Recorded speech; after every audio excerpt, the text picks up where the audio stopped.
উপরওয়ালা যখন খুশি হয় তখন কিন্তু বৃষ্টি হয়। এমনিতেই রহমতের মাস রমজান মাস, তার উপরে গতকাল ঢাকার অনেক জায়গাতেই কিন্তু প্রচুর বৃষ্টি হয়েছে। আর আমি সেই রহমতের বৃষ্টির অংশীদার হতে পেরেছি। আসসালামু আলাইকুম এভরিওয়ান, হেনার সংসার ইউটিউব চ্যানেল থেকে আমি হেনা নতুন একটা ভিডিওতে সবাইকে ওয়েলকাম করছি। কেমন আছেন সবাই? কাছে কিংবা দূরে, দেশে অথবা বিদেশে, যে যেখান থেকে বসে এই মুহূর্তে আমার ভিডিওটা ক্লিক করেছেন, আমি আশা করব আপনারা সবাই ভালো আছেন, সুস্থ আছেন। সকালে ঘুম থেকে উঠেই বাসার এলোমেলো কাজগুলো গুছিয়ে নিয়েছি। গ্লাসগুলো ধুয়ে ঝুড়িতে রেখে দিয়েছিলাম, সেগুলোকে গ্লাস স্ট্যান্ডে রেখে দিয়েছি। আর এই তো দেখেন, রমজানের জন্য 10 কেজি দুধ আনা হয়েছিল, সেগুলো ডিপ ফ্রিজে তুলে রেখে দিচ্ছি।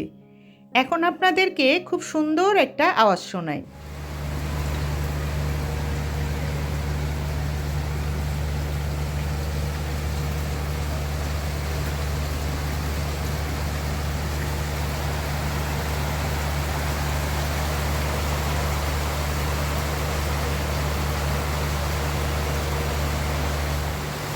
উপরওয়ালা রহমতের বৃষ্টি দিয়েছিল, আর সেটা অনেক জায়গায় যেহেতু হয়নি, চিন্তা করলাম আমি একাই এই সুন্দর বৃষ্টিটা উপভোগ করব, আমার প্রিয় প্রিয় আপুরা সেটা মিস করবে। এর জন্য আমি কিন্তু রিয়েল বৃষ্টির আওয়াজ দিয়েই এই ভিডিওটুকু ছেড়েছিলাম।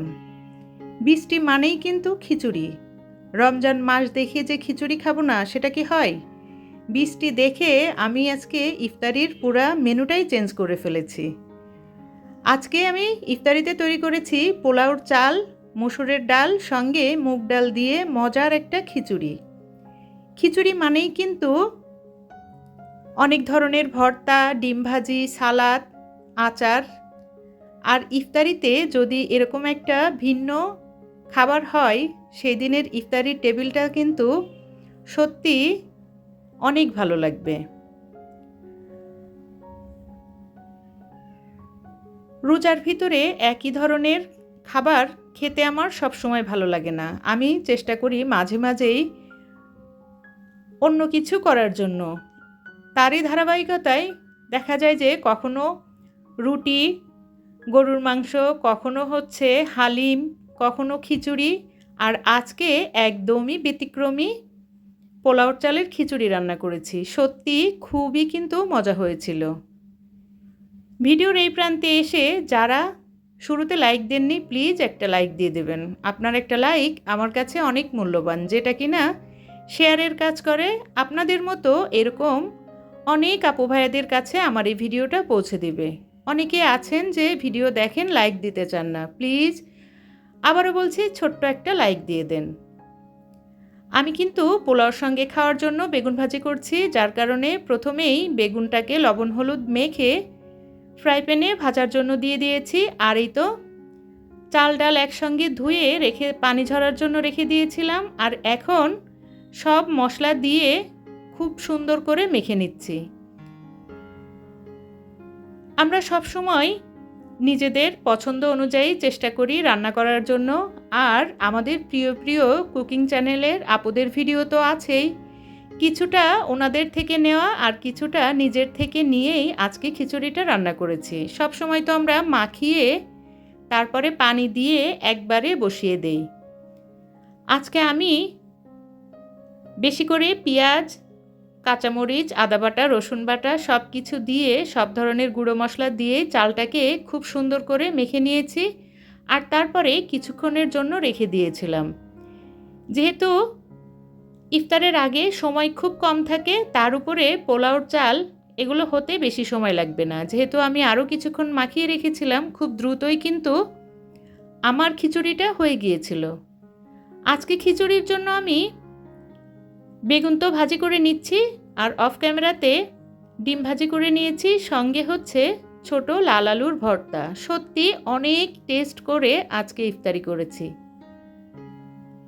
আমি প্রথমে ফ্রাই প্যানে তেল দিয়েছি, তারপরে এলাচ দিয়েছি, অল্প পরিমাণে পেঁয়াজটা ভেজে নিয়ে তারপরে কিন্তু চালটা ঢেলে দিয়েছি। আর এখন খুব ভালো করে অনেকটা সময় ধরে ভেজে নিয়েছি, যতক্ষণ না পর্যন্ত সুন্দর একটা ফ্লেভার এসেছে ততক্ষণ পর্যন্তই আমি ভেজেছি। আর এখান থেকে ভাজার পরেই কিন্তু আমি রাইস কুকারে বসিয়ে দিয়েছিলাম, কারণ ইফতারের আগে আরও অনেক রান্না থাকে আর সেগুলো করতে গেলে আমার এই খিচুড়িটা সুন্দর মতো দমে বসাতে পারবো না। আর তাই একটু বুদ্ধি করে আমি কিন্তু রাইস কুকারে বসিয়ে দিয়েছিলাম।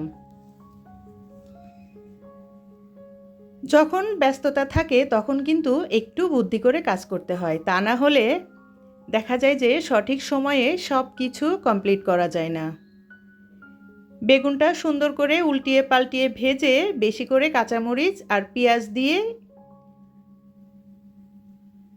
কমপ্লিট করে নিয়েছিলাম। আর এই তো দেখেন ফাইনাল লুক। এভাবে করে এক পিস বেগুন ভাজি দিয়ে আপনি অনায়াসে এক প্লেট ভাত খেয়ে নিতে পারবেন। এই বেগুন ভাজিটা না পোলাওর সঙ্গে, সাদা ভাত বা খিচুড়ির সঙ্গে সব কিছুর সঙ্গেই অনেক মজা লাগে। এখন আমি সেহরির জন্য রান্না করে নিচ্ছি। আর এই তো দেখেন এই যে এই ভাজা মাছ কিন্তু ফ্রিজ থেকে নিয়ে এসেছি। আমি যে রান্না করব এর জন্য আগে থেকেই সব কিছু কেটে ভেজে এভাবে গুছিয়ে রাখি। রমজান মাসে কিন্তু একটু টেকনিক করে কাজ না করলে সঠিক সময়ে সব কাজ শেষ করা যায় না। এখানে আলু আর করলা কেটে ধুয়ে আমি রেখে দিয়েছিলাম ফ্রিজে।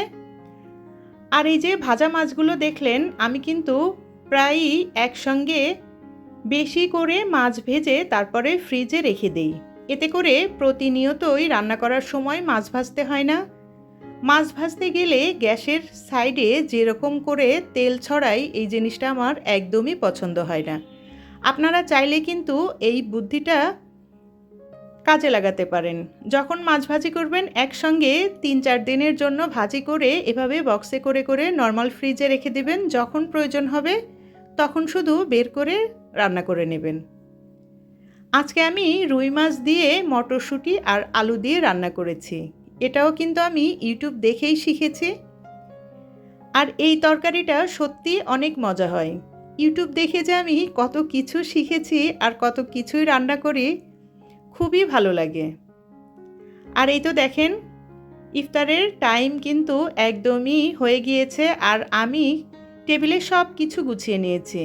আজকে টেবিলটা খুবই সিম্পল ছিল, কিন্তু খাবারটা একদমই হেলদি এবং গর্জিয়াস ছিল। ডিম ভাজি, আলু ভর্তা, বেগুন ভাজি, সঙ্গে ছিল হচ্ছে টমেটো আর শসার সুন্দর একটা ঝালঝাল সালাদ, খেজুর, শরবত। বাস একদমই সিম্পল। তবে আজকে সবাই যখন খাচ্ছিল খুব কিন্তু মজা করেই খাচ্ছিল আর সবাই বলছিল যে এরকম খাবার রমজানে মাঝে মাঝেই খাওয়া উচিত। আর পোলাও চাল হওয়ার কারণে খিচুড়িটার টেস্টটা আরও বেশি হয়েছিল।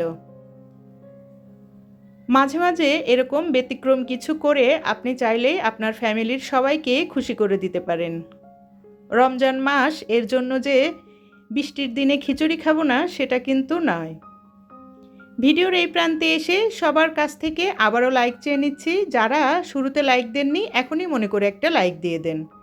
আপনি যদি লাইফস্টাইল ব্লগ ভিডিও পছন্দ করে থেকে থাকেন সেক্ষেত্রে আপনি চাইলেই আমার চ্যানেলটা সাবস্ক্রাইব করে আমার সঙ্গে থেকে যেতে পারেন। পাশে থাকার বেল বাটনটির অল অপশন প্রেস করে রাখতে পারেন যাতে আমি নতুন কোনো ভিডিও ছাড়লে আপনার কাছে নোটিফিকেশন চলে যায়। আপনি আপনার সময় সুযোগ করে আমার ভিডিওটা দেখে নিতে পারেন। ইতিমধ্যেই কাজগুলো যারা করে ফেলেছেন তাদেরকে জানাই অসংখ্য অসংখ্য ধন্যবাদ। আপনি চাইলে আমার ভিডিওটা আপনার ফ্যামিলি বা বন্ধুদের সঙ্গে শেয়ার করতে পারেন। ইফতার করে আর কোনো ভিডিওই করা হয়নি, একদম চলে এসেছি তারাবির নামাজের পর দই চিড়া খাওয়ার জন্য। দই চিড়াটা আগে থেকেই রেডি করে নিয়েছি আর এখন উপর দিয়ে কিছুটা খেজুর আর বেদানা ছড়িয়ে দিয়েছিলাম। আসলে দেখতে খুব ভালো লাগছে, যেমন খেতেও অনেক মজা হয়েছে। তারাবি পড়ার পরে একটু ঠান্ডা ঠান্ডা কিছু খেতে পারলে অনেক ভালো লাগে। আর আমি এই কাজটা করে থাকি যে সবাই একসঙ্গে তারাবির পরে ঠান্ডা যে কোনো একটা কিছু খাওয়ার জন্য। আজকের ভিডিওটা কেমন হয়েছে সবাই জানাবেন। আল্লাহ হাফেজ, আসসালামু আলাইকুম।